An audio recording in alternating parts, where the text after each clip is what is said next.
un monde où la lumière émerge directement de la vie. Une lumière froide, mystérieuse qui anime poissons, calamars, bactéries ou encore champignons. Bienvenue sur Drôle de biologiste, moi c'est Anaïs et aujourd'hui je vous embarque dans le monde magique de la bioluminescence. Commençons par le commencement. Qu'est-ce que la bioluminescence ? Par définition, c'est la capacité d'un organisme à produire et émettre de la lumière grâce à des réactions chimiques et surtout de façon autonome et biologique. Et c'est d'ailleurs une caractéristique que l'on va retrouver chez une multitude d'organismes différents, qu'ils soient aquatiques, terrestres, microscopiques, mais concrètement, comment ça se passe ? Et bien pour ça, on va pousser la définition un peu plus loin et bien que la chimie ne soit pas ma partie préférée, il va falloir qu'on regarde rapidement ce qu'il se passe pour en arriver là. Pour produire cette lumière, les organismes vont mettre en place une réaction chimique bien particulière. On va retrouver une réaction d'oxydoréduction. En termes simples, ça va être une interaction entre deux composants, la luciférine et la luciférase. D'un côté, on a la luciférine, une molécule organique qui va avoir le rôle de substrat et qui va être excitée au contact de l'oxygène. Mais pour que cette réaction soit efficace, elle a besoin d'un catalyseur et c'est là qu'intervient la luciférase. La luciférase, c'est une enzyme, une sorte de petit moteur chimique qui va venir accélérer la réaction. Lorsque ces deux molécules vont interagir, elles vont libérer de l'énergie sous forme de photons, autrement dit, de la lumière. Attention, ce processus peut varier légèrement d'un organisme à un autre avec des noms qui vont être légèrement différents de luciférine ou de luciférase. Mais dans tous les cas, je vous rassure, le principe reste le même, une réaction chimique qui illumine. Vous l'avez compris, c'est donc un phénomène fascinant non seulement dans son fonctionnement, mais aussi dans son histoire évolutive. Et oui, car saviez-vous qu'on date l'apparition de la bioluminescence au Précambrien, c'est-à-dire il y a plus de 500 millions d'années, bien avant nos potes les dinosaures. Et au fil du temps, ce pouvoir lumineux s'est diversifié et aujourd'hui c'est pour ça qu'on retrouve des espèces bioluminescentes à la fois dans l'eau mais aussi sur Terre. C'est un exemple parfait de ce que l'on appelle une convergence évolutive. Ça signifie que différents organismes ont réussi à développer ce même mécanisme et ce, indépendamment au fil de l'évolution. Et ça, c'est pour répondre à des besoins qui vont être similaires qu'on explorera un petit peu plus tard dans la vidéo. Et pour votre culture G, on estime à ce jour qu'il y a 94 origines indépendantes de la bioluminescence à travers le chemin de la vie. Et c'est notamment ce qui explique l'évolution des molécules qui sont impliquées dans la réaction chimique. Vous savez, comme je vous disais un petit peu plus tôt avec les noms qui sont un petit peu différents, c'est justement pour ça. Je vous propose de passer à la partie la plus croustillante, les animaux les plus spectaculaires qui en sont capables. On va retrouver principalement des animaux qui vivent dans les profondeurs, car si vous ne le saviez pas, la bioluminescence est bien plus répandue dans nos océans. Parmi les espèces les plus impressionnantes, je vous propose de vous partager mon top 3 dans les océans et mon top 3 sur la Terre. Notre fameuse baudroie abyssale. Avec son apparence terrifiante, c'est un vrai chef-d'œuvre de la bioluminescence. Vous voyez sûrement sa petite canne à pêche lumineuse, c'est ce que l'on appelle un esca. C'est en réalité une membrane de peau qui va venir abriter à l'intérieur des bactéries. Ces bactéries sont bioluminescentes et elles vivent en symbiose avec notre baudroie. 2. Les dinoflagellés. Vous savez, ce sont ces micro-organismes marins qui sont responsables de ces belles vidéos où l'on voit des vagues lumineuses ou des dauphins dans une traînée de lumière. Et leur bioluminescence, elle s'active lorsqu'ils sont perturbés, comme par un mouvement de l'eau ou un mouvement d'une main qui s'y plonge. En 3, le calmar vampire. Bon, malgré son nom intimidant, il n'est pas si méchant que ça, bien au contraire. Ce calamar des abysses utilise la lumière pour se défendre plutôt que d'attaquer. Il va libérer de véritables nuages de lumière et ça va lui permettre d'avoir une chance de fuir en toute discrétion.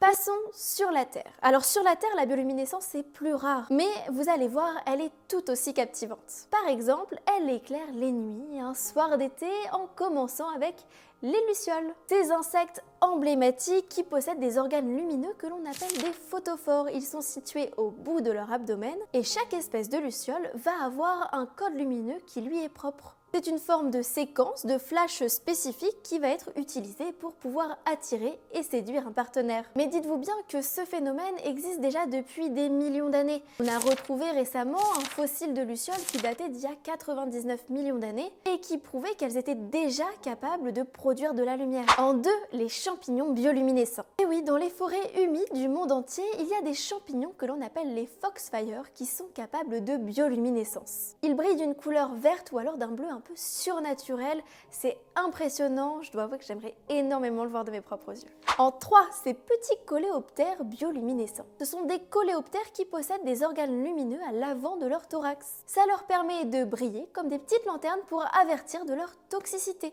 Maintenant que vous connaissez 6 animaux capables de bioluminescence, je vous propose de regarder à quoi ça sert. Car si ça peut sembler seulement esthétique à nos yeux, vous allez voir, pour eux, ça remplit de nombreuses fonctions et surtout des besoins qui sont vitaux. Que ce soit pour attirer les proies, se camoufler, avertir un prédateur, communiquer, avertir... 3 fois que je le fais, j'y arrive pas, je me mélange.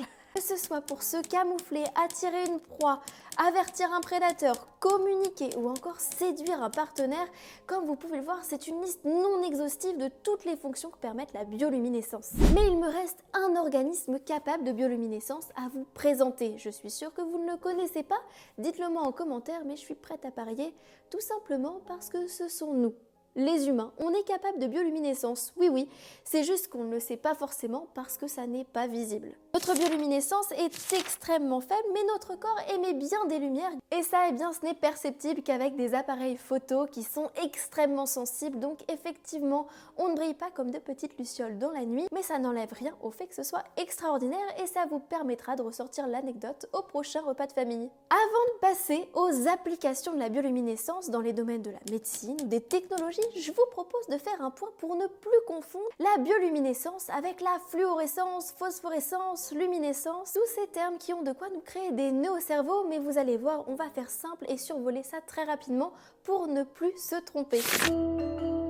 Alors, commençons par la base. Finalement, la base, c'est la luminescence. Imaginez un bocal transparent. Ce bocal, il représente ce que l'on appelle la luminescence. À l'intérieur, vous allez pouvoir y retrouver plusieurs papiers qui correspondent à différentes catégories d'émissions de lumière. C'est comme ça que dans ce bocal de la luminescence, vous allez pouvoir piocher le papier bioluminescence, le papier fluorescence ou encore le papier phosphorescence. Autrement dit, la luminescence, ça correspond au grand groupe des émissions de lumière que l'on dit froides, c'est-à-dire des émissions de lumière qui ne dégagent pratiquement aucune chaleur, contrairement à une ampoule ou une bougie qui, elles, vont émettre de la chaleur par incandescence. Comme je vous ai dit, on va retrouver plusieurs catégories, dont notre bioluminescence. Celle-ci, on a vu plus tôt, on sait qu'elle n'a pas besoin de source lumineuse externe puisqu'elle se produit elle-même toute seule à l'intérieur de nos organismes. Mais pour la fluorescence, elle a besoin d'absorber de la lumière extérieure qu'elle va venir réémettre aussitôt. C'est une émission qui va être rapide puisque lorsque l'on va éteindre la lumière et qu'on va se retrouver dans l'obscurité,